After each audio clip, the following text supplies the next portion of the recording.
ஒரு ராஜா வந்து ஒரு பெரிய போட்டி வச்சாரா. என்ன போட்டின்னா, அந்த போட்டியில வின் பண்றவங்களுக்கு தன் மதலையே வந்து கல்யாணம் பண்ணி கொடுக்குறான் அப்படியா. பொறி சாப்பிடுற போட்டி. உலகத்துல இருந்து எந்த நாட்டுல இருந்தே வந்தாலும் யாராலையும் அந்த பொரியை சாப்பிடவே முடியாது. என்ன பொறி? டெல்லி பொறி. சின்ன பையன்கிட்ட அவங்க அம்மா சொன்னாங்க, டே கொழுக்கட்டை சுடணும் போய் மாவு அரைச்சின்னு வர சொன்னாங்க. அவன் என்னம்மா பண்ணா, ஒளிஞ்சி ஒளிஞ்சி போனா மாவு வரைக்கும்.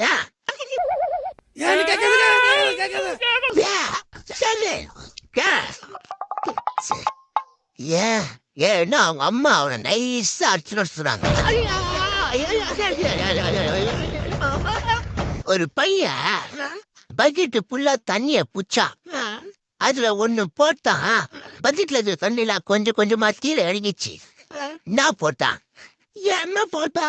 பக்கெட்ல வாட்டர் போட்டான்.